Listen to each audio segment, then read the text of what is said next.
ونستغفره ونعوذ بالله من شرور أنفسنا ومن سيئات أعمالنا من يهده الله فلا مضل له ومن يضلل فلا هادي له أشهد أن لا إله إلا الله وحده لا شريك له وأشهد أن محمدا عبده ورسوله لا نبي بعد أما بعد يا أيها الذين آمنوا اتقوا الله حق تقاته ولا تموتن إلا وأنتم مسلمون يا أيها الناس اتقوا ربكم الذي خلقكم من نفس واحدة وخلق منها زوجها وبث منهما رجالا كثيرا ونساء واتقوا الله الذي تساءلون به والأرحام إن الله كان عليكم رقيبا يا أيها الذين آمنوا اتقوا الله وقولوا قولا سديدا يصلح لكم أعمالكم ويغفر لكم ذنوبكم ومن يطع الله ورسوله فقد فاز فوزا عظيما أما بعد فإن أصدق الحديث كتاب الله وخير الهدي هدي محمد صلى الله عليه وسلم وشر الأمور محدثاتها فإن كل محدثة بدعة وكل بدعة ضلالة. إخوة الإسلام saudara kaum muslimin, para tetamu Allah rahimani wa rahimakumullah. Alhamdulillah, kita selalu bersyukur kepada Allah Subhanahu wa taala terhadap segala limpahan karunia, kasih sayang, taufik dan hidayah yang Allah Subhanahu wa taala hadiahkan kepada kita bersama. Dan di antara salah satu nikmat yang paling indah yang wajib bagi kita untuk bersyukur kepada Allah Subhanahu wa taala ketika kita bisa menginjakkan kaki beribadah kepada Allah di tanah yang paling mulia, tanah yang paling dicintai oleh Allah Subhanahu wa taala, yaitu Makkah dan Madinah. Dan ini merupakan nikmat yang harus selalu kita ingat, harus kita ulang-ulang bahwa ini merupakan di antara hadiah dari Allah kepada kita bersama. Dan semoga Allah Subhanahu wa taala menerima semua amal ibadah yang kita lakukan, terutama dikala kita berada di tanah haram Makkah dan Madinah. Kemudian salawat beriringkan salam semoga senantiasa tercurahkan buat junjungan alam Nabi kita yang mulia, uswah dan qudwah kita bersama, Muhammad bin Abdullah sallallahu alaihi wasallam. Rasulullah sallallahu alaihi wasallam memiliki salah satu sifat yang sangat mulia, dan sifat tersebut dinamakan Nabi sallallahu alaihi wasallam dengannya. Salah satunya adalah firman Allah Subhanahu wa taala, laqad ja'akum rasulun min anfusikum azizun 'alaihi ma 'anittum harisun 'alaikum bil mu'minina raufur rahim. Di antara salah satu sifat Nabi yang disebutkan dalam ayat ini bahwa Nabi adalah orang yang paling sayang kepada umatnya, terkhusus kepada orang-orang yang beriman. Dan di antara bentuk kasih sayang Nabi sallallahu alaihi wasallam, ikhwatul Islam, pernah Nabi SAW melakukan salat malam. Kemudian Nabi SAW membaca ayat yang bercerita tentang umat-umat terdahulu. Nabi membaca surah Al-Ma'idah, Nabi membaca surat Ibrahim, Nabi SAW juga membaca ayat-ayat dan surat yang lainnya. Kemudian tiba-tiba Nabi SAW menangis. Maka di saat itulah ikhwatul Islam, Allah Subhanahu wa taala mengutus malaikat Jibril, wahai Jibril, datangi Muhammad, tanyakan kepadanya apa yang menyebabkan dia menangis. Dan Allah tahu kenapa Nabi menangis. Hanya saja Allah ingin memberitahukan kepada kita mengapa Nabi kita menangis. Kemudian ikhwatul Islam, maka Jibril datang kepada Nabi SAW dan bertanya kepada Nabi, ma yubki, apa yang membuat aku menangis? Maka apa jawaban Nabi SAW? Ummati, yang membuat aku menangis adalah karena memikirkan umatku. Nabi tidak mau umatnya sama dengan umat-umat sebelumnya. Nabi Ibrahim dikala berdakwah kepada Allah Azza wa Jalla, tidak ada yang ikut kepadanya kecuali beberapa orang sahaja, istrinya, anak pamannya, sehingga pada akhirnya dia terpaksa meninggalkan kampung halamannya, lari karena Allah Subhanahu wa taala. Wa qala inni muhajirun ila rabbi, dan aku hijrah kepada Allah Subhanahu wa taala. Di dalam ayat yang lain, zahibun, aku pergi, artinya kaumnya tidak beriman kepadanya. Nabi tidak mau umatnya tidak beriman kepada dirinya, sehingga dikala Nabi membaca ayat yang bercerita tentang Nabi Ibrahim, Nabi tidak mau umatnya sama dengan umat Nabi Ibrahim. Begitu juga dikala Nabi membaca surat yang bercerita tentang Nabi Isa, dan kita tahu umat Nabi Isa adalah umat yang ingin membunuh nabinya, karena memang itu merupakan di antara tabiat orang-orang Yahudi dan yang semisalnya. Wa yaqtuluna al-anbiya, mereka itu suka membunuh para nabi. Salah satu yang ingin mereka bunuh adalah Nabi Isa alaihi salam. Kemudian dikala Nabi membaca ayat yang bercerita tentang Nabi Isa, Nabi tidak mau umatnya sama dengan umat-umat sebelumnya. Dengan itulah Nabi SAW menangis, seolah-olah bermohon kepada Allah, ya Allah, jangan jadikan umatku sama dengan umat-umat yang lainnya. Kemudian setelah Jibril alaihissalam mendengarkan jawaban Nabi SAW, maka Jibril kembali kepada Allah Subhanahu wa taala menyebutkan, ya Allah, sesungguhnya yang membuat Muhammad menangis adalah karena umatnya. Muhammad tidak ingin umatnya sama dengan umat-umat yang lainnya. Kemudian di saat itulah Allah Subhanahu wa taala kembali mengatakan kepada Jibril, wahai Jibril, sampaikan kepada Muhammad firman-Ku. Maka malaikat Jibril kembali bertemu dengan Nabi SAW. Kemudian Jibril menyampaikan firman Allah Subhanahu wa taala, inna sanurdika fi ummatika wa la nasuruh. Wahai Muhammad, sesungguhnya Allah mengatakan kepada dirimu dan Allah berjanji bahwa Allah tidak akan pernah membuat engkau kecewa terhadap umatmu, dan Allah pasti akan membuat engkau bangga terhadap umatmu. Dan itulah di antara makna firman Allah Subhanahu wa taala, wala saufa yu'tika rabbuka fatarda, dan Allah akan memberikan kepadamu sampai engkau ridha dengannya. Kira-kira apa yang Allah berikan kepada Nabi sampai Nabi ridha dengannya? Tidak lain tidak bukan adalah kita sebagai umatnya. Allah hadiahkan umat Nabi menjadi umat yang terbaik. Umat Nabi adalah umat yang paling mulia, dan umat Nabi adalah umat yang paling banyak mengisi surga Allah Subhanahu wa taala. Sehingga dalam sebuah riwayat yang dikeluarkan oleh Imam At-Tabrani rahimahullahu taala, Nabi SAW menyebutkan bahwa di dalam surga terdapat 120 barisan. 80 barisannya itu semuanya terdiri dari umat Muhammad bin Abdullah SAW. Artinya 2/3 surga itu adalah diisi oleh umat Nabi SAW, dan semoga kita termasuk di antara salah satunya. Itu semua merupakan di antara kecintaan Nabi SAW kepada umatnya. Nabi selalu memikirkan kita sebagai umatnya. Yang diinginkan oleh Nabi bagaimana ujung daripada cerita kita, endingnya adalah yang terbaik, dan tidak ada ending yang terbaik kecuali surga Allah Subhanahu wa taala. Maka itu yang diinginkan oleh Nabi SAW. Sehingga betullah apa yang disebutkan oleh Allah Subhanahu wa taala, bil mu'minina raufur rahim. Nabi adalah orang yang paling sayang dan cinta kepada kita sebagai umatnya. Maka wajar kalau kita senantiasa mencintai Nabi SAW, juga melebihi segala-galanya. Dan di antara bentuk kita mencintai Nabi SAW, kita tidak akan pernah bosan, kita tidak akan pernah lupa, kita tidak akan lalai mengucapkan salam dan salawat kepada baginda Muhammad bin Abdullah SAW. Karena memang ada sebuah hadis yang berat bagi kita untuk mendengarkannya, tapi ini merupakan resiko bagi mereka yang tidak mau mengucapkan salam dan salawat kepada Nabi SAW. Man nasiya salata alayya, sesiapapun yang lupa mengucapkan salam dan salawat kepada Nabi SAW, khati'a tariqal jannah, maka mereka bisa jadi salah melangkah menuju surga Allah Subhanahu wa taala. Karena memang pintu surga dibukakan untuk baginda Nabi yang mulia. Dan di antara bentuk kedekatan kita dengan Nabi adalah semakin banyak kita mengucapkan salam dan salawat kepada Rasulullah SAW. Oleh karenanya ikhwatul Islam, jangan pernah melewatkan satu hari kecuali di sana ada kalimat salam dan salawat kepada Nabi. Dan itu merupakan di antara bentuk cinta yang hakiki kepada Muhammad bin Abdullah SAW. Sehingga dengannya pula Allah Subhanahu wa taala mudahkan langkah kita menuju surga Allah Subhanahu wa taala bersama baginda Rasulullah sallallahu alaihi wasallam. Allahumma salli ala Muhammad wa ala ahli baitihi wa ala azwajihi wa dhurriyyatihi kama sallaita ala Ibrahim wa ala ali Ibrahim innaka Hamidum Majid. Allahumma barik ala Muhammad wa ala ahli baitihi wa ala azwajihi wa dhurriyyatihi kama barakta ala Ibrahim wa ala ali Ibrahim innaka Hamidum Majid. Ikhwatul Islam, saudara kaum muslimin, para tetamu Allah rahimani wa rahimakumullah.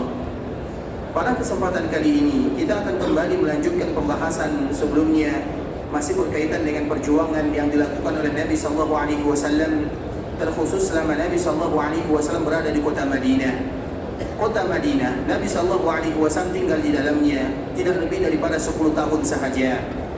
Karena memang Nabi sampai di kota Madinah itu di bulan Rabiul Awal, di hari Senin. Itu adalah waktu kedatangan Nabi SAW sampai di kota Madinah. Karena dikala Nabi meninggalkan Mekah menuju Madinah, Nabi SAW singgah terlebih dahulu di sebuah bukit yang namanya Bukit Thur. 3 hari kurang lebih lamanya Nabi SAW berada di sana. Kemudian baru setelahnya Nabi kembali melakukan perjalanan menuju Madinah. Para ulama menyebutkan ikhwatul Islam, perjalanan yang ditempuh oleh Nabi SAW dari Mekah menuju Madinah itu kurang lebih memakan waktu 8 hari lamanya. Karena Nabi SAW meninggalkan Makkah Al-Mukarramah di akhir-akhir bulan Safar, dan sampainya Nabi SAW di Madinah di awal-awal bulan Rabiul Awal di hari Senin. Karena hari Senin ini ikhwatul Islam merupakan hari yang bersejarah bagi Nabi SAW. Hari Senin adalah hari di mana Nabi dilahirkan. Hari Senin pula Nabi SAW diberikan wahyu kepadanya menjadi Nabi dan menjadi utusan Allah Azza wa Jalla. Di hari Senin Nabi sampai di kota Madinah, dan di hari Senin pula Nabi meninggalkan dunia untuk selama-lamanya. Sehingga dikala Nabi sampai di kota Madinah, Nabi SAW sampai di sini di bulan Rabiul Awal. Jadi hijrahnya Nabi ke kota Madinah, sampainya Nabi ke sini adalah bulan Rabiul Awal di hari Senin. Dan di bulan Rabiul Awal di hari Senin ini pula ikhwatul Islam, Nabi SAW meninggal di kota Madinah. Karena memang itu merupakan di antara sumpah Nabi yang kemarin kita telah menyebutkan. Nabi mengatakan kepada orang-orang Madinah atau orang-orang Al-Ansar, Al-Mahya mahyakum wal mamatu mamatukum. Wahai penduduk Madinah, sesungguhnya kehidupanku ini bersama kalian, dan aku pun akan wafat di tengah-tengah kalian. Sehingga ini merupakan di antara ibarat yang sangat luar biasa. Al-Mahya mahyakum wal mamatu mamatukum. Aku akan selalu hidup bersama kalian, aku pun akan wafat di tengah-tengah kalian. Artinya Nabi akan wafat di kota Madinah. Sehingga dengannya ikhwatul Islam, maka lengkaplah Nabi SAW berada di kota Madinah tidak lebih daripada 10 tahun sahaja. Pas 10 tahun Nabi SAW berada di kota Madinah. Namun cerita Nabi dikala berada di kota Madinah merupakan cerita yang diukir dengan tinta yang terbuat dari emas. Perjuangan-perjuangan yang dilakukan oleh Rasulullah SAW semuanya adalah karena kecintaan Nabi SAW terhadap umatnya. Salah satu perjuangan yang paling berat di ikhwatul Islam adalah peristiwa yang masih diabadikan sejarahnya sampai sekarang, yang kita kenal dengan peristiwa Khandaq atau yang kita kenal dengan Al-Ahzab. Allah Subhanahu wa taala mengabadikan sejarahnya di dalam Al-Qur'an. Maka terdapatlah di dalam Al-Qur'an namanya Suratul Ahzab. Al-Ahzab itu artinya ikhwatul Islam sekutu atau berkelompok-kelompok. Karena memang musuh Nabi SAW dalam peperangan ini berasal dari semua kabilah, dari luar Madinah dan dari dalam Madinah. Maka disebut dengan Al-Ahzab. Kemudian disebut dengan Khandaq, karena memang ini merupakan di antara peperangan yang lain dari yang lain. Karena Khandaq itu merupakan usulan dari sahabat Salman Al-Farisi. Dikala Nabi SAW bermusyawarah, Nabi tidak tahu bagaimana cara menghadapi musuh yang begitu banyak. Maka dikenal dengan peristiwa Khandaq atau dikenal dengan peristiwa Al-Ahzab. Kapan terjadinya perang Khandaq dan Ahzab ini? Ada yang masih ingat? Tahun ketiga atau tahun ketiga, keempat? Kapan terjadinya perang Khandaq? Ada yang masih ingat? Yang jawab angkat tangan ya. Tahun ke? Tahun berapa? Ada yang menyebutkan 3, ada yang menyebutkan 4, ada yang menyebutkan 5. Mana yang betul? 6. 5 ya, tahun ke-5 Hijriah. Tahun ke-5 Hijriah. Nanti jangan dilupakan ya, perang Khandaq, karena memang di samping kanan masjid kita ini ikhwatul Islam masih ada bukit yang menjadi saksi sejarah bagaimana perjuangan Nabi SAW bersama para sahabatnya. Kemudian di belakang bukit inilah ada sebuah peristiwa yang disebut dengan peristiwa Khandaq atau yang disebut dengan perang Al-Ahzab. Kemudian ikhwatul Islam, perang Ahzab ini diabadikan oleh Allah Subhanahu wa taala di Al-Qur'an. Karena kita selalu mengatakan peperangan yang dilalui oleh Nabi SAW kurang lebih ada 19. Nabi SAW melalui peperangan selama Nabi berada di kota Madinah kurang lebih 19 lamanya atau 19 jumlahnya. Nah di antara jumlah yang 19 tersebut ikhwatul Islam ada beberapa yang diceritakan oleh Allah Subhanahu wa taala di Al-Qur'an, dan yang diceritakan di dalam Al-Qur'an itu memiliki nilai sejarah yang harus diketahui oleh kaum muslimin. Dan salah satunya adalah perang Al-Ahzab, dan dinamakan Al-Quran dengan Suratul Ahzab, sehingga dianjurkan bagi kaum muslimin untuk membacanya. Suratul Ahzab, Allah Subhanahu wa taala menyebutkan ikhwatul Islam, ya ayyuhalladzina amanu dzkuru ni'matallahi 'alaikum. Wahai orang-orang yang beriman, tidakkah kalian ingat akan nikmat yang Allah Subhanahu wa taala berikan kepada kalian? Apa nikmat Allah tersebut? Ketika musuh kalian datang dari atas, dari bawah, dari kanan, dari kiri, dari semua penjuru, maka disebut dengan Al-Ahzab. Kemudian bahkan Allah Subhanahu wa taala menyebutkan sifatnya bagaimana keadaan kaum muslimin. Hunalika betuliyal mu'minuna wa zulzilu zilzalan syadida. Ketika terjadi peristiwa ini, ikhwatul Islam, kaum muslimin betul-betul diberikan ujian yang sangat berat oleh Allah Azza wa Jalla. Karena mustahil rasanya mereka diberikan kemenangan. Musuh dari mana? Dari semua arah. Dan begitu juga dari dalam Madinah. Karena dari dalam Madinah ada orang Yahudi yang berkhianat kepada Nabi. Dari luar Madinah, sekutu mereka yang semuanya bersatu untuk membinasakan Nabi SAW dan kaum muslimin. Kemudian ikhwatul Islam, di saat itulah Allah Subhanahu wa taala menurunkan pertolongan kepada kaum muslimin. Karena jumlah orang-orang yang ada di Khandaq itu ikhwatul Islam kurang lebih hanya 1000 orang sahaja. Di musim panas, di waktu yang tidak ada makanan, bahkan kita harus tahu di kala terjadi perang ini, Nabi sallallahu alaihi wasallam tidak makan 3 hari 3 malam lamanya. Kalau ada di antara kita yang merasakan kelaparan ikhwatul Islam, maka Nabilah orang yang paling merasakan kelaparan yang sesungguhnya. 3 malam tidak makan Rasulullah sallallahu alaihi wasallam, sehingga dengannya Nabi terpaksa mengikat perutnya dengan batu untuk menekan ususnya agar hilang rasa laparnya. Bukan peristiwa yang mudah ikhwatul Islam, pekerjaan berat, makanan tidak ada. Bagaimana kaum muslimin mereka bekerja? Nabi SAW merasakan kelaparan, para sahabat juga merasakan kelaparan yang luar biasa, dan hanya ada minuman yang secukupnya saja. Kemudian ikhwatul Islam, di saat itulah ketika para sahabat mereka berbondong-bondong bekerja, kurang lebih 1000 orang, banyak di antara mereka yang lari meninggalkan Nabi SAW, terkhusus orang-orang munafikun. Bahkan mereka menyebutkan, wa id qalat ta'ifatu minhum ya ahli Yathrib la muqama lakum farji'u. Ada sebagian orang-orang munafikun yang mengatakan kepada para sahabat Nabi, mereka sudahlah tidak bekerja, tidak mau menjadi barisan Nabi SAW, dan mereka juga melemahkan barisan kaum muslimin. Ya ahli Yathrib la muqama lakum farji'u. Wahai penduduk Yathrib, kalian tidak akan bisa melawannya, pulang kalian saja, tinggalkan Muhammad. Itulah yang mereka ucapkan. Namun pada akhirnya ikhwatul Islam, di kala parit ini sudah digali oleh kaum muslimin yang panjangnya lebih daripada 5 kilo. Dan itu bukan jumlah yang sedikit ikhwatul Islam, karena mengelilingi kota Madinah. Sehingga dari depan, karena biasanya Madinah itu di zaman Nabi tidak lebih daripada seluas Masjid Nabawi ini. Jadi Nabi SAW pergi ke Khandaq, ke bagian kanan, karena Khandaq itu di bagian kanan kita. Kemudian Madinah seluas ini, maka Nabi keluar. Di bagian belakang Madinah itu ditutupi oleh gunung. Sampai sekarang ada namanya Jabal Sili'. Jabal Sili' itu ikhwatul Islam adalah bukit, salah satu bukit yang ada di kota Madinah. Dan itu dijadikan benteng oleh Nabi SAW. Bagi kita yang tinggal di bagian kanan Masjid Nabawi, setelah kita mendapatkan jalan raya, maka di situ namanya Jabal Sili'. Kemudian di bagian depannya, maka dihalangi dengan parit yang sangat luas dan sangat panjang, sehingga bagaimanapun orang-orang musyrikun mereka tidak bisa masuk ke sini, karena dari belakangnya ditutup oleh jabal, oleh bukit yang luas yang tidak bisa didaki. Begitu juga dari depannya mereka tidak bisa melewati parit yang dalam, yang panjang, yang lebar, kecuali satu, dan yang melewati itu pun tidak jauh atau tidak lebih daripada dia juga keluarga Nabi SAW, yang pada akhirnya terjadilah perang tanding antara dia dengan Ali bin Abi Thalib radhiyallahu taala anhu.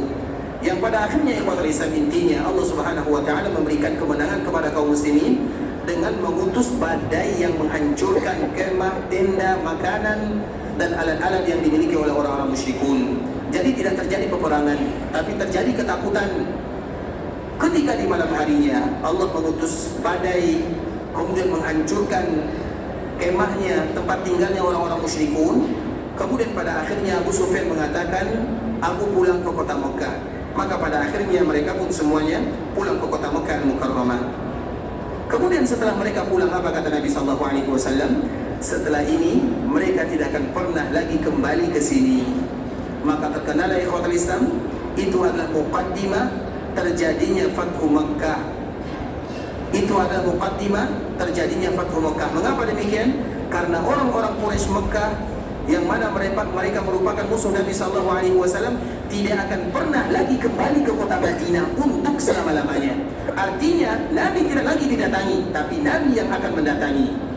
Karena biasanya perang Badar Nabi didatangi, perang Uhud Nabi didatangi, perang-perang Hamraul Asad Nabi didatangi, perang Al-Ahzab Nabi didatangi. Setelah perang ini Nabi yang datang, Nabi tidak lagi didatangi. Artinya Allah telah memberikan kekuatan yang lebih kepada kaum muslimin.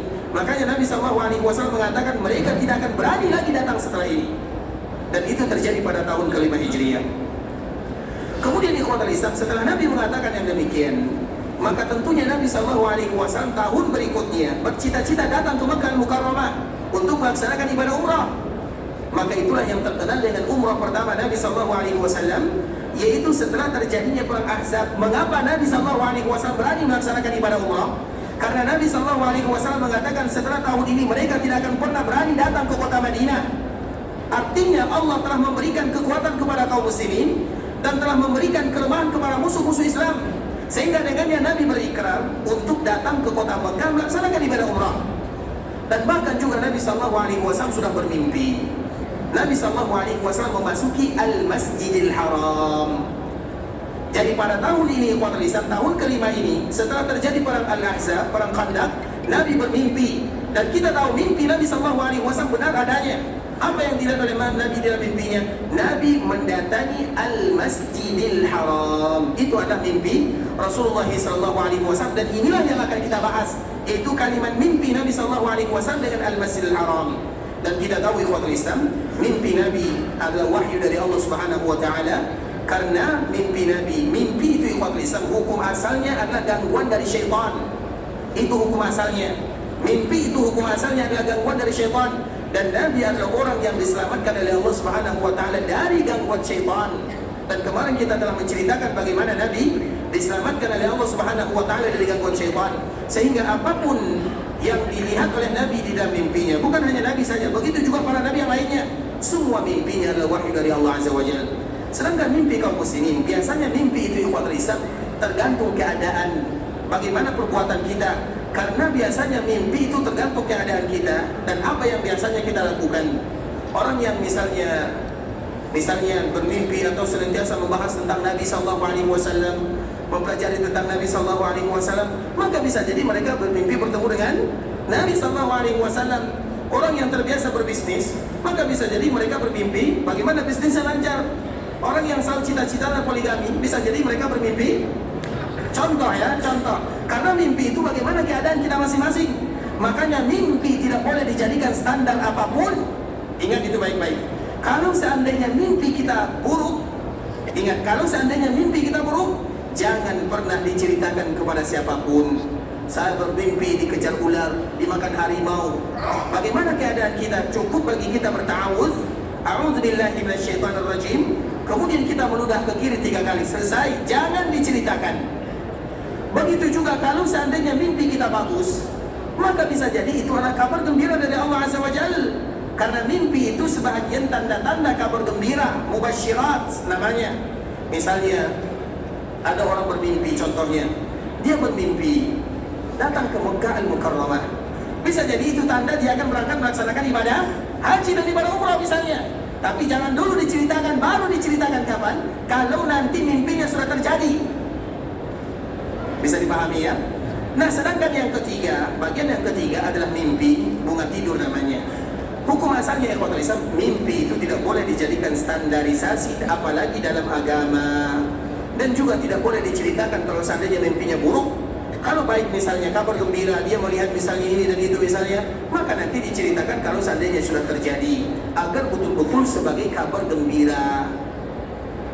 Bisa dipahami ya? Jadi mimpi kita itu tidak boleh jadi standar agama. Misalnya saya bermimpi membaca zikir ini misalnya, kemudian kita nanti membaca zikir tersebut, tidak sama sekali. Tidak sama sekali.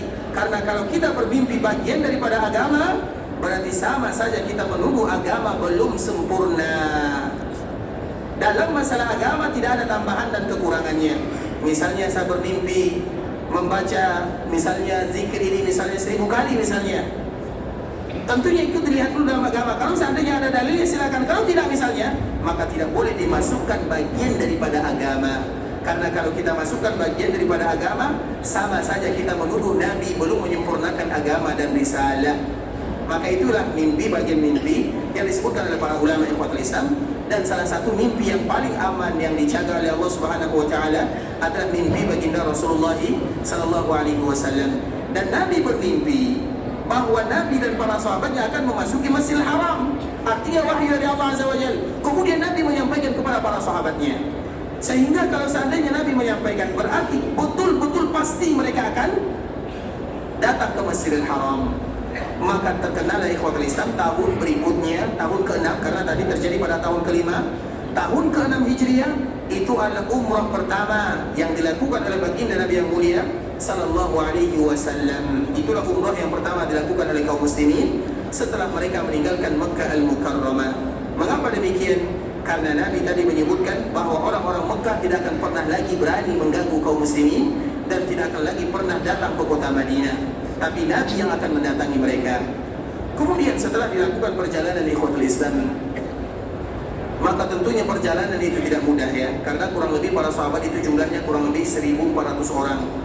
Mereka yang datang melaksanakan ibadah umrah pada waktu itu jumlahnya kurang lebih 1.400 orang, dan mereka tidak membawa senjata kecuali untuk perjalanan sahaja. Artinya perjalanan bisa jadi ada binatang buas ataupun hewan-hewan yang lainnya.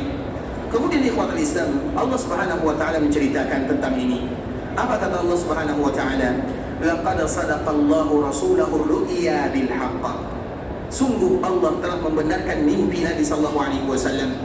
Mimpi yang benar yang tadi kita sebutkan. Apa mimpinya? La tadkhulunnal masjidal haram insyaallah aminin. Bahwa kaum muslimin mereka pasti akan memasuki Masjidil Haram. Kalau mimpi pasti, berarti mau tidak mau mereka pasti memasuki Masjidil Haram. La tadkhulunnal masjidal haram insyaallah aminin, dalam keadaan aman. Muhalliqina ru'usakum wa muqassirin.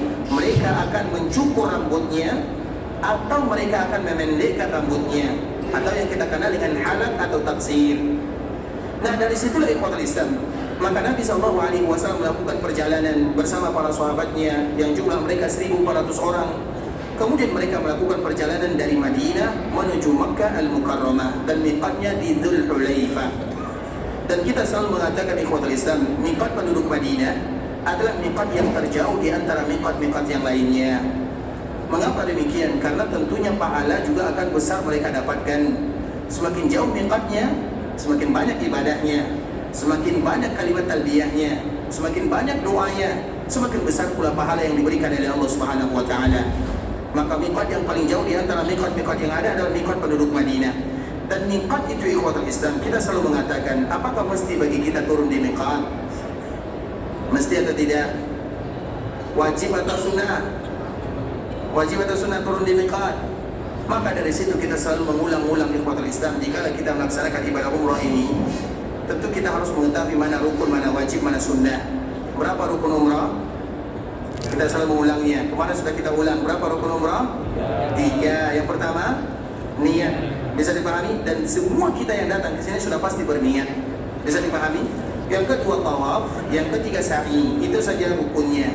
Sedangkan wajibnya tidak boleh melewati miqat, kecuali bukan hanya miqat, tidak boleh melewati miqat atau sesuatu yang sejajar dengan miqat. Bisa dipahami? Artinya tidak mesti di Dzul Hulaifah. Tidak mesti di Dzul Hulaifah, tapi apapun daerah yang sejajar dengan Dzul Hulaifah, maka itu adalah miqatnya. Paham atau tidak? Seperti sekarang misalnya ada orang yang pakai kereta, mereka langsung ke kereta misalnya, kemudian nanti mereka ke Mekah, mereka sejajar dengan Dzul Hulaifah, tapi tidak di Dzul Hulaifah. Sah atau tidak? Bisa dipahami? Maka miqat itu ikhwatul Islam. Karena miqat itu, kalau seandainya kita gambarkan seolah-olah sudah dibuat lingkaran oleh Nabi SAW. Miqat Madinah di sini, miqat Syam di sini, miqat Iraq di sini, miqat ahli misalnya orang-orang Afrika di sini, Mesir misalnya, atau orang Eropa di sini, sudah seolah-olah sudah ada lingkarannya. Jadi siapapun yang melewati lingkaran ini, maka mereka sudah melewati miqat, walaupun tidak ada di miqatnya, tapi sejajar dengannya. Bisa dipahami atau tidak? Tapi ikhwatul Islam, itu adalah miqatnya. Maka dikala kita berada di miqat, kalau seandainya kita turun di miqat, alhamdulillah. Kalau seandainya kita hanya sejajar dengan miqat, juga tidak menjadi masalah. Yang masalah itu kalau kita lupa niatnya, yang masalah itu kalau kita tidak memakai pakaian ihramnya, itu saja. Sedangkan turun di miqatnya tidak pernah menjadi kewajiban ibadah. Kemudian ikhwatul Islam, dikala Nabi SAW pergi dari Madinah menuju Makkah Al-Mukarramah, kemudian Nabi melewati miqat. Karena biasanya perjalanan Nabi kalau melakukan perjalanan itu setelah zuhur, dan biasanya Nabi sampai di miqat itu di waktu asar. Makanya mengapa Nabi sholat di sana? Sholat yang dilakukan oleh Nabi itu adalah sholat asar 2 rakaat. Karena miqat itu ikhwatul Islam dulu tidak ada tempatnya, bukan ada masjid di sana, hanya sekedar lembah sebagaimana lembah-lembah yang lainnya. Sekarang saja baru ada masjidnya. Kemudian kita pun bisa tinggal di sana. Kalau mau sholat sunat silakan, tidak menjadi masalah. Kalau Nabi SAW dulu tidak. Dan Nabi SAW yang menyengaja salat di miqat atau menyengaja salat itu ada di lembah yang namanya lembah Wadi Aqiq. Jadi ada salah satu lembah di kota Madinah, dan itu merupakan di antara tanda ujung daripada tanah Madinah, namanya lembah Aqiq. Dikala Nabi di lembah Aqiq, dan lembah Aqiq itu ikhwatul Islam dari sini kurang lebih 7 kilo atau 8 kilo. Ketika Nabi SAW ke miqat, maka Nabi akan melewati lembah ini. Dan ketika Nabi berada di lembah ini, baru diperintahkan Nabi untuk melaksanakan salat. Apa kata malaikat Jibril? Salli fi hadzal wadi fa innaha mubarakah. Hendaklah kamu salat di sini karena lembah ini adalah lembah yang barokah. Dan lembah ini ikhwatul Islam kalau di zaman sekarang untuk lebih mudah, itu dia berada di depan Universitas Islam Madinah, pas di depannya. Makanya bagi ada di antara kaum muslimin mereka yang berjalan, karena dia tidak jauh dari Masjid Qiblatain, ada salah satu universitas yang alhamdulillah ikhwatul Islam kami termasuk di antara salah satunya. Universitas Islam ini adalah universitas yang aneh bin ajaib. Kenapa aneh bin ajaib ikhwatul Islam? Karena orang dalam mereka bayar, orang luar mereka gratis. Orang dalam berbayar, orang luar mereka gratis. Itu kan bukan aneh? Aneh namanya. Dan kita di sana ada kurang lebih 170 negara. Dan mahasiswa yang paling banyak itu adalah mahasiswa yang berasal dari Indonesia. Kemudian ikhwatul Islam, pas di depannya, karena memang itu ada di antara batasan tanah haram, sehingga sebagian para ulama mengatakan universitas ini masuk tanah haram atau tidak. Di sana terjadi perbedaan para ulama, karena pas di depannya Wadi Aqiq, wadi yang barokah yang tadi Nabi diperintahkan untuk salat di sana. Nah, di wadi ini sudah pasti bagian daripada tanah haram. Dikala Nabi ingin ke miqat, maka Nabi melewati lembah ini. Kemudian Nabi SAW diperintahkan untuk salat. Namun dikala Nabi sampai di miqat di Dzulhulaifah, Nabi salat 2 rakaat di sana. Kenapa? Karena Nabi melaksanakan salat asar bersama para sahabatnya. Kemudian ikhwatul Islam, setelahnya Nabi SAW melakukan perjalanan sampailah Nabi SAW di sebuah tempat yang namanya Hudaybiyah. Hudaybiyah itu ikhwatul Islam adalah lokasi di zaman sekarang, adalah bagian daripada Makkah Al-Mukarramah. Dikala Nabi SAW sampai di Hudaybiyah, maka Nabi SAW dihalangi oleh orang-orang musyrikun. Allah Subhanahu wa taala menyebutkan di Al-Qur'an, humul ladzina kafaru, itu orang-orang kufar. Wasaddukum, yang mana mereka menghalangi kaum muslimin anil Masjidil Haram, yang mana mereka menghalangi kaum muslimin untuk masuk ke bagian daripada Masjidil Haram. Artinya dikala Nabi SAW melaksanakan ibadah umrah ini ikhwatul Islam, Nabi SAW dikala sampai di Hudaybiyah, Nabi SAW dihalangi oleh orang-orang musyrikun. Dikala Nabi SAW dihalangi, maka tentunya ada sebagian para sahabat yang bertanya, ya Rasulullah, bukankah kamu berjanji kepada kami kalau kami pasti akan memasuki Masjidil Haram? Sesuai dengan pembahasan kita Masjidil Haram, agar kita tahu yang mana disebut dengan kalimat Al-Masjidil Haram. Sehingga dikala orang-orang musyrikun menghalangi Nabi SAW, pada akhirnya terjadilah kesepakatan perjanjian. Maka itulah yang kita kenal dengan perjanjian Hudaybiyah. Perjanjian Hudaybiyah itu ikhwatul Islam, isinya salah satunya kaum muslimin mereka tidak boleh umrah tahun ini. Kemudian yang kedua, terjadi gencatan senjata. Tidak boleh terjadi peperangan antara Nabi dengan orang-orang musyrikun selama 10 tahun. Kemudian siapapun penduduk Mekah yang datang kepada Nabi maka wajib dikembalikan. Tapi penduduk Madinah yang datang ke Mekah tidak wajib dikembalikan. Itu ada di antara isi perjanjiannya, terjadi di antara Nabi dengan yang namanya Suhail bin Amr. Dikala terjadi perjanjian ini ikhwatul Islam, Nabi SAW mengatakan siapa yang mewakili orang-orang musyrikun. Maka para sahabat mereka melihat ternyata yang menjadi wakil perjanjian orang-orang musyrikun adalah Suhail. ketika Suhail yang menjadi perwakilan kaum musyrikun, apa kata Nabi? Urusan kalian akan dimudahkan. Artinya kita tidak akan sulit melakukan perjanjian. Mengapa demikian? Karena yang mewakilinya adalah Suhail. Dan Suhail itu kenapa Nabi mengatakan urusan kalian akan dipermudah? Karena Suhail itu artinya sesuatu yang mudah. Dan itulah untungnya nama yang baik. Suhail itu diambil dari kata-kata sahlun. Maka kalau seandainya ada di antara kita yang punya anak diberikan nama Suhail, itu adalah sesuatu yang sangat indah. Itu adalah sahabat Nabi yang dulu antara dia dengan Nabi terjadi perjanjian. Dan ketika Nabi SAW melihatnya, urusan kalian akan dipermudah. Kenapa? Karena sesuai dengan namanya Suhail. Kemudian jika terjadi perjanjian ini ikhwatul Islam, salah satu isinya kaum muslimin tidak boleh melakukan tawaf di Ka'bah al-Musyarrafah, dan Nabi menyetujuinya. Kemudian dikala Nabi menyetujuinya, dan yang mencatatnya adalah Ali bin Abi Thalib radhiyallahu ta'ala anhu. Ali yang mencatatnya, karena Nabi tidak pandai baca, tidak pandai tulis. Karena Nabi SAW menyebutkan kepada Ali, catat wahai Ali. Jadi setelah perjanjian yang terjadi ikhwatul Islam, maka kaum muslimin tidak bisa melaksanakan tawaf dan sa'i. Sehingga sebagian dari mereka mengatakan kepada Rasulullah, ya Rasulullah, bukankah kita wajib atau bukankah tahun ini kita pasti memasuki Masjidil Haram? Dan mimpi Nabi pasti benar adanya. Mimpi Nabi tidak mungkin berdusta. Sehingga Umar datang kepada Nabi SAW, ya Rasulullah, bukankah engkau mengatakan bahwa kita akan memasuki Masjidil Haram? Begitu juga beliau datang kepada sahabat Abu Bakar Siddiq, bukankah kita datang ke Masjidil Haram? Kemudian apa yang terjadi ikhwatul Islam? Ternyata mereka sampai di Hudaybiyah. Kemudian dikala mereka sampai di Hudaybiyah, maka mereka diperintahkan oleh Nabi SAW yang pertama untuk menyembelih hewannya. Dan kita tahu ikhwatul Islam, menyembelih hewan, terutama dikala kita melakukan pelanggaran, atau bagi kita yang melaksanakan ibadah haji tamattu dan qiran yang kita kenal dengan dam, itu tidak boleh dilakukan kecuali di bagian dalam tanah haram. Bisa dipahami? Misalnya ada di antara kita misalnya yang melakukan kesalahan dalam ibadahnya, kita umrah, kemudian kita melakukan kesalahan dalam ibadah. Kesalahan dalam ibadah tidak menjadi masalah, tapi yang menjadi masalah bagaimana kita melakukan kafaratnya, membayar denda. Dan denda bagi mereka yang melakukan kesalahan dalam ibadah kita ini ikhwatul Islam, mereka yang meninggalkan kewajiban, ada dua kemungkinan. Yang pertama bayar denda, dam, dan itu dilakukan disembelih di dalam tanah haram, tidak boleh di luar. Dan tanah haram itu ikhwatul Islam Makkah, Mina, Muzdalifah, semuanya ada tanah haram. Kemudian kalau seandainya mereka tidak sanggup, maka para ulama mereka mengkiaskan silakan mereka berpuasa 10 hari. Dikala mereka sampai di rumahnya, kalau bisa mereka berpuasa di sini 3 hari, di kampung halamannya 7 hari, lengkaplah 10 hari. Tapi kalau mereka waktunya tidak ada, maka silakan mereka berpuasa dimanapun selama 10 hari. Boleh berturut-turut, boleh tidak berturut-turut. Itu ada denda bagi mereka yang tidak, atau mereka yang meninggalkan salah satu kewajiban haji ataupun kewajiban ibadah umrah.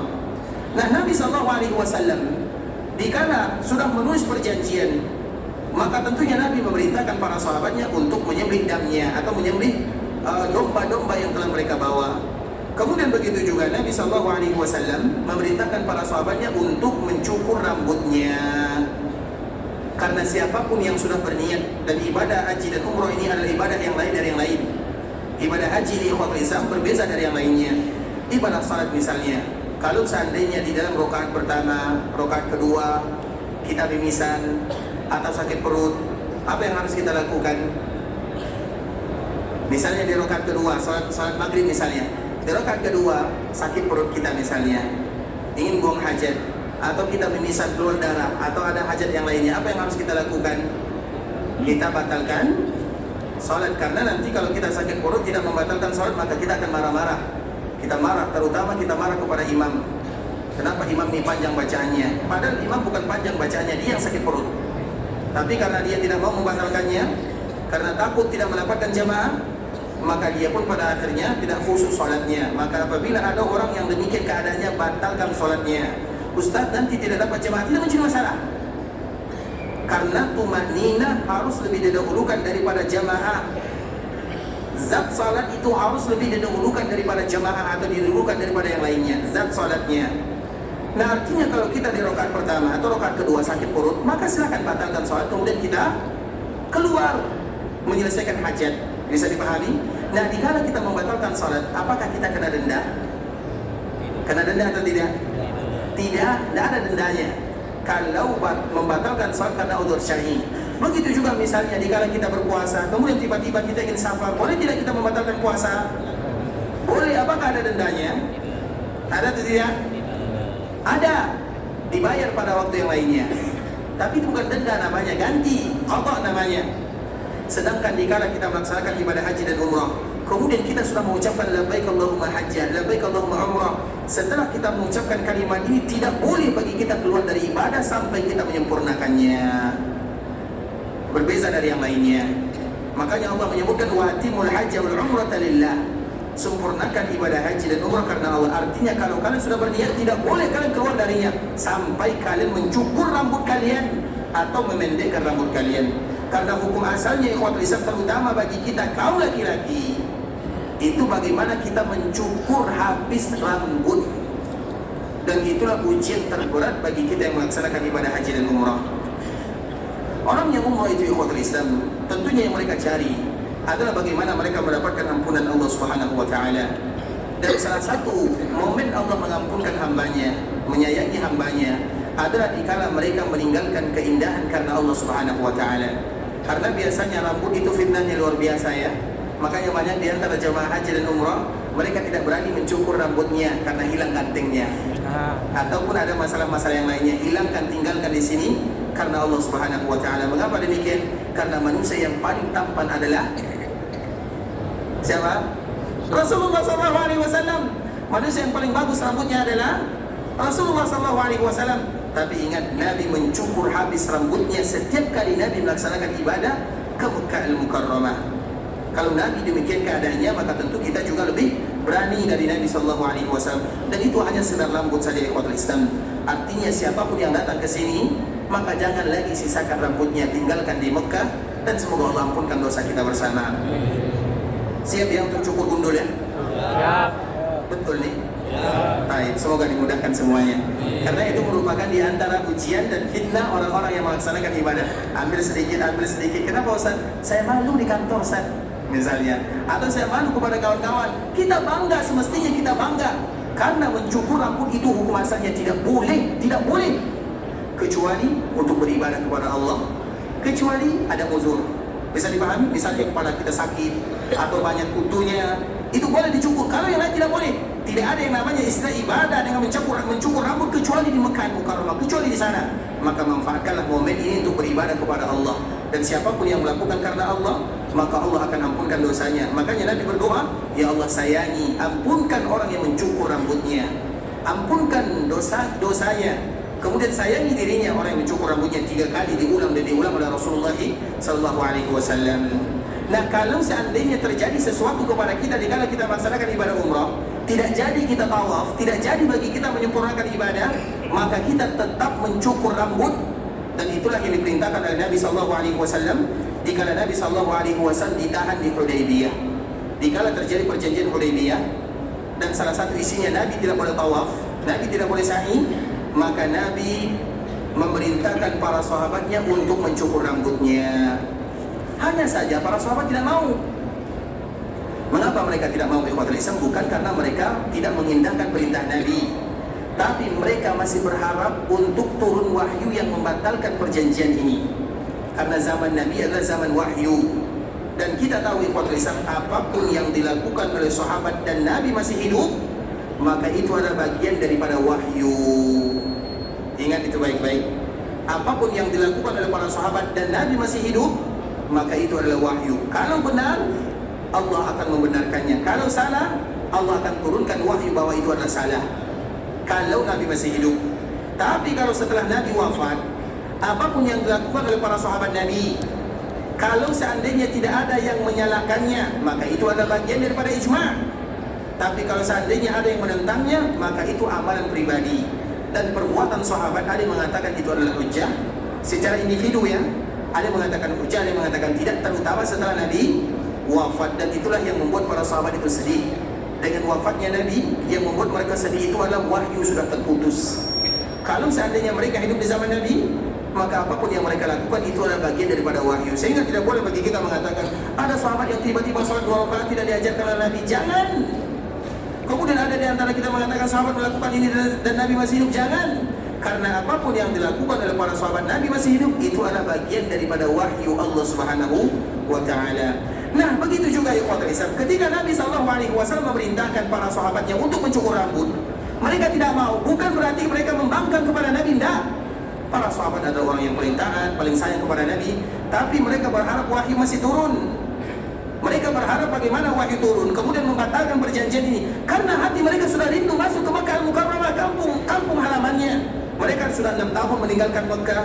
Karena biasanya Mekah itu ikhwatul Islam adalah daerah yang dirindukan.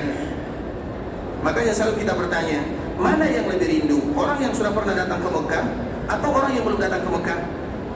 Mana yang paling rindu ke kota Mekah? Yang sudah datang atau yang sudah belum? Yang sudah datang ikhwatul Islam. Makanya berdoa kepada Allah, ya Allah, jangan haramkan kami dari negeri ini atau dari tanah haram ini, Mekah dan Madinah. Sehingga dianjurkan bagi kaum muslimin nanti dikala mereka meninggalkan kota Madinah, mereka mengucapkan sebuah kalimat yang dinukilkan oleh Imam An-Nawawi, Allahumma la taj'al hadha akhiru ahdin bi harami Rasulika sallallahu alaihi wasallam. Ya Allah, jangan jadikan kesempatan ini kali terakhir kami berada di tanah haram Nabimu. Hafal doanya? Hafal atau tidak? Makanya karena itu kita sulit dipanggil sedia.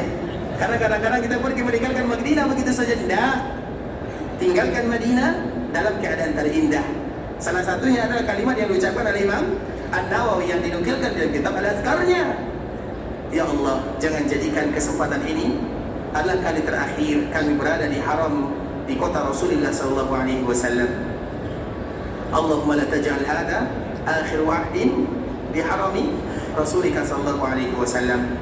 Hafal? Ada yang hafal? Kalau tidak bisa bahasa Indonesia boleh bahasa Arab, silakan. Siapa yang hafal? Ada, terutama esok bagi kita yang akan meninggalkan Madinah, silakan. Allahumma Indonesianya hafal. Kalau Indonesianya semua kita hafal. Silakan. Allahumma la taj'al hadha akhir wahdin biharami Rasulik. Nah, ulang lagi sekali.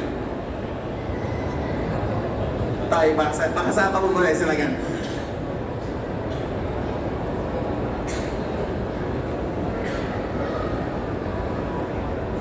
Bahasa Indonesia pun salah. Masya Allah. Silakan saja. Ya. Tadi ikhwatul Islam, itu merupakan di antara bentuk kecintaan kita kepada kota Madinah, begitu juga kepada kota Makkah Al-Mukarramah. Tentunya kita tidak ingin meninggalkan daerah sini kecuali kita ingin kembali dipanggil oleh Allah Subhanahu wa Ta'ala. Namun apa yang harus kita ucapkan itu yang menjadi permasalahan, terutama dikala kita berada di kota Madinah ataupun dikala kita berada di kota Makkah Al-Mukarramah. Maka berdoa kepada Allah dengan doa, karena doa kita ikhwatul Islam tidak akan lebih baik daripada doa imam para ulama, sebagaimana tadi yang kita sebutkan. Salah satunya adalah kalimat yang disampaikan oleh Imam An-Nawawi rahimahullahu taala, Allahumma la taj'al hadha akhir wahdin bi harami Rasulika sallallahu alaihi wasallam. Ya Allah, jangan jadikan ini kesempatan terakhir bagi kami berada di kota Rasulullah sallallahu alaihi wasallam. Artinya, panggillah kami selalu untuk datang ke tanah haram Makkah dan Madinah, karena kerinduan kita kepada Makkah dan Madinah itu luar biasa. Dan itulah doa Nabi Ibrahim, faj'al af'idatan minan nasi tahwi ilaihim. Ya Allah, jadikan hati manusia semuanya condong kepada kota Makkah Al-Mukarramah. Dan Allah mengabulkan doa Nabi Ibrahim alaihissalam. Terlepas daripada itu semua ikhwatul Islam, kita kembalikan kepada Nabi sallallahu alaihi wasallam. Para sahabat mereka tidak mau mencukur rambutnya karena mereka berharap wahyu masih turun. Jadi bukan karena pembangkangan. Kemudian Nabi masuk. Nabi juga belum mencukur rambutnya. Kemudian Nabi masuk dan bertemu dengan istrinya yang bernama Ummu Salamah. Kemudian menceritakan keadaannya. Wahai Ummu Salamah, coba lihat bagaimana sahabat-sahabatku. Tidak ada di antara mereka yang mau mencukur rambutnya karena wajib mencukur rambutnya. Mereka tidak masuk atau mereka tidak bisa masuk. Padahal Nabi berjanji kalau mereka akan memasuki Al-Masjidil Haram. Kemudian ikhwatul Islam, apa kata Ummu Salamah? Ya Rasulullah, maukah aku menunjukkan kepadamu sesuatu yang apabila kamu lakukan, para sahabat semuanya akan mencukur rambutnya. tanpa kamu berbicara sepatah kata pun, maka tentu Nabi mau. Apa kata Ummu Salamah? Ya Rasulullah, silakan kau keluar, panggil tukang cukur, kemudian cukur rambutmu, lihat bagaimana keadaan para sahabatmu. Maka dilakukan oleh Nabi SAW. Nabi SAW mencukur rambutnya mulai dari bagian kanan. Makanya nanti kalau kita bisa bercukur mulai bagian kanan. Dan kita tahu rambut Nabi adalah rambut yang barokah. Sesuatu yang ada pada diri Nabi itu barokah. Tapi apakah rambut Nabi masih ada sampai sekarang? Ada atau tidak? Kata siapa tidak ada? Ada atau tidak? Tidak. Yang mengatakan ada angkat tangan dan apa buktinya? Yang mengatakan tidak ada angkat tangan, apa buktinya? Siapa berani tanggung jawab? Tidak menjadi masalah, ada silakan, tidak ada juga tidak masalah. Tapi apa buktinya? Bukankah harus ada buktinya? Tapi apa buktinya? Siapa yang bisa berani? Di museum, itu rambut siapa? Rambut Nabi. Siapa yang mengatakan itu rambut Nabi? Siapa? Mutawif. Mutawif tidak pernah dijadikan sebagai landasan ya. Ikhwatul Islam, karena bagaimanapun rambut Nabi SAW adalah rambut yang barokah. Tapi pertanyaannya masih ada atau tidak? Hanya saja Imam Ibnu Katsir rahimahullah ta'ala dalam kitabnya Al-Bidayah wa Nihayah menyebutkan tidak ada satupun dari peninggalan Nabi yang tersisa. Kenapa? Karena banyak zaman-zaman yang dilalui oleh kaum muslimin, zaman-zaman yang sangat sulit, terutama di zaman Abbasiyah. Kita tahu di zaman Abbasiyah bagaimana kaum muslimin dibantai semuanya, sehingga Irak atau Kufah itu banjir darah. Kita pernah tahu? Di saat itulah hilang semua peninggalan Rasulullah SAW. Lebih dari 1 juta orang ikhwatul Islam, sehingga darah itu dari bumi seperti ini, seperti banjir, seperti air hujan. Saking banyaknya kaum muslimin yang dibunuh pada masanya, sejarah yang sangat berat bagi kaum muslimin untuk menghadapinya. Sehingga orang-orang yang membunuh kaum muslimin, mereka mencuri semuanya. Ada yang dibakar, ada yang ini, belum lagi di kota Madinah, belum lagi di Masjid Nabawi, belum lagi pakaian Nabi SAW, semuanya ikhwatul Islam. Sehingga dari situlah Imam Ibnu Katsir rahimahullah menyebutkan yang kitab Al-Bidayah wa Nihayah, semua yang ditinggalkan oleh Nabi SAW tidak ada satupun di antara mereka yang berani menunjukkan buktinya. Kalau seandainya ada di antara kita yang menunjukkan buktinya, tidak menjadi masalah. Artinya sanadnya, misalnya ini rambut Nabi, silakan. Kalau seandainya ada rambut Nabi, kita bahagia dengannya. Tapi masalahnya itu rambut Nabi atau bukan? Bisa jadi rambut Muhammad akhir zaman, kita tak tahu. Bisa dipahami? Kalau seandainya ada, alhamdulillah, kita bersyukur kepada Allah. Karena bagaimanapun semua peninggalan Nabi SAW atau semua yang ada pada jasad Nabi itu al-barokah. Kenapa demikian? Nabi tidaklah mencukur rambutnya kecuali dibagi-bagi. Ini untuk kamu, hai fulan. Bahkan Nabi mengatakan, ini bagianmu. Kemudian diberikan kepada sahabat yang lain, ini bagianmu. Salah satunya terjadi pada dia. Tidak ada satupun jasad Nabi atau rambut Nabi yang jatuh ke tanah. Tidak ada satupun. Dibagi-bagikan kepada para sahabat. Jangankan rambut ikhwatul Islam, ludah Nabi tidak akan pernah terjatuh ke tanah. Jangankan ludah, dahak Nabi tidak akan pernah terjatuh ke tanah kecuali terjatuh di tangan para sahabatnya. Kemudian dikala ada ludah Nabi di sini, mereka menjadikan itu sebagai minyak wangi, karena memang ludah Nabi itu wangi. Kalau ludah kita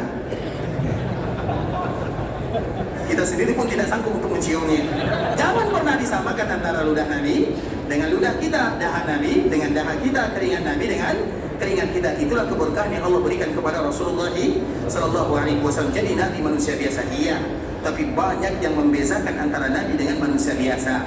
Salah satu rambutnya barokah, ludahnya barokah, keringatnya barokah. Bahkan kita selalu menyebutkan ikhwatul Islam, Ummu Sulaim, di antara salah satu yang selalu dilakukan oleh Nabi adalah qailulah. Qailulah itu artinya tidur siang. Dan kita dianjurkan tidur siang karena Nabi mengatakan qailu, hendaklah kalian tidur siang karena syaitan tidak tidur siang. Yang dilarang itu adalah ailulah dan hailulah. Hailulah itu artinya tidur pagi setelah subuh, sebelum syuruk, sebelumnya, bukan setelahnya. Kalau setelahnya tidak masalah. Kalau ailulah itu setelah asar, maka disebut dengan ailulah. Yang dua ini dilarang, sedangkan yang dianjurkan adalah qailulah. Nah, Nabi tidur ikhwatul Islam di rumah Nabi tidak ada AC-nya. Nabi tidur di atas tikar. Nabi tidur keluar keringatnya, sama dengan kita yang tidur misalnya bagi kita yang punya sawah, kemudian tidur di sana, tentunya keluar keringat segar. Nah, Nabi SAW selalu keluar keringatnya. Kemudian diambil oleh Ummu Sulaim. Nabi terbangun dengannya. Wahai Ummu Sulaim, apa yang kamu lakukan? Apa kata Ummu Sulaim? Kami jadikan keringatmu ya Rasul dimasukkan ke dalam botol ya, seperti kita memasukkan minyak wangi. karena kami jadikan ini sebagai parfum bagi keluarga kami, anak-anak kami dan suami-suami kami. Karena keringat Nabi bau kasturi yang begitu indah. Kalau keringat kita bau terasi ya. Artinya tidak sama ikhwatul Islam. Itu adalah peninggalan atau itulah jasad Nabi SAW. Salah satunya adalah rambut Rasulullah SAW. Hanya saja yang menjadi permasalahan apakah masih ada atau tidak. Disitulah kita harus bersama-sama mencarinya. Karena kalau ada, silakan datangkan buktinya, sanadnya. Ini rambut dari mana didapatkan, kemudian di mana, karena sejarah itu panjang sekali ikhwatul Islam. Itulah di dalam agama. Di dalam agama kita itu mudah saja. Kalau ada sanadnya jelas. Kalau tidak maka tidak menjadi masalah. Karena itu kalau rambut Nabi alhamdulillah, kalau tidak rambut Nabi juga tidak menjadi masalah. Yang penting mana buktinya, itu sahaja. Jangan alasannya mutawif. Ya, itu alasan yang tidak masuk akal ya. Alasan kita bukan mutawif, alasan kita adalah ulama. Maka lihat perkataan-perkataan para ulama, apakah masih ada atau tidak. Kemudian ikhwatul Islam, Nabi mencukur rambutnya. Ketika Nabi mencukur rambutnya ikhwatul Islam, di saat itulah para sahabat melihat Nabi rambutnya dicukur. Maka di saat itulah mereka berebutan untuk mencukur rambutnya. Sesuai dengan apa yang dikatakan oleh Ummu Salamah. Berarti kalau Nabi sudah mencukur rambutnya, tidak ada lagi harapan kita akan tawaf di Ka'bah dan sa'i di antara Safa dan Marwah. Habis sudah harapannya. Jelas ya? Maka itulah yang disebutkan oleh Ummu Salamah. Maukah aku sebutkan kepadamu ya Rasulullah, kalau kamu melakukannya, semua akan ikut. Kemudian tinggal permasalahan ikhwatul Islam, yaitu bagaimana dengan janji Nabi SAW agar memasuki Masjidil Haram. Tinggal masalahnya di sana. Nabi berjanji dan Nabi sudah pasti janjinya. Bahkan Allah mengatakan, laqad sadaqallahu rasulahu ru'ya bil haqq la tadkhulunna al-Masjidil Haram. Pasti kalian akan masuk ke dalam al-Masjidil Haram. Padahal mereka dihalangi, mereka tidak tawaf, mereka tidak sa'i, mereka tidak umrah. Dari sinilah para ulama ikhwatul Islam, ternyata Hudaybiyah yang tadi terjadi perjanjian itu disebut dengan, itu adalah akhir daripada batasan haram. Karena di haram Makkah itu, yang pertama Masjid Aisyah atau yang kita kenal dengan Tan'im. Yang kedua Masjid Ji'rana. Masjid Ji'rana atau tempat Ji'rana di mana kita juga ambil miqat di sana. Yang ketiga Masjid Namira. Dan yang keempat Hudaybiyah. Hudaybiyah yang terjadi perjanjian Hudaybiyah di sana. Dan semua ini adalah lokasi tanah haram. Dan Nabi tidak mungkin berdusta. Allah tidak mungkin berdusta bahwa kalian akan memasuki Masjidil Haram. La tadkhulunna al-Masjidal Haram. Kalian pasti akan masuk ke dalam Masjidil Haram. Apakah para sahabat pada tahun ini masuk ke dalam Masjidil Haram? Masuk atau tidak? Masuk atau tidak? Di mana mereka masuk? Di mana tidaknya? Kalau tidak, kita mengatakan Allah tidak benar dalam firman-Nya. Nabi salah dia mimpinya. Kalau masuk, Nabi tertahan di Hudaybiyah. Jadi masuk atau tidak? Tidak. Ini berbeda para ulama nih. Masa atau tidak? Tidak. Besok kita sambung. Ikhwatul Islam, saudara kaum muslimin, para tetamu Allah rahimani wa rahimakumullah. Semoga Allah Subhanahu wa taala memberikan kepada kita keberkahan terhadap pembahasan kita ini ikhwatul Islam. Tidaklah kita bercerita seperti ini, menyampaikan ayat-ayat Allah dan hadis-hadis Nabi sallallahu alaihi wasallam kecuali kita ingin mengetahui tentang agama Allah Subhanahu wa taala, terkhusus di kala kita berada di kota Madinah.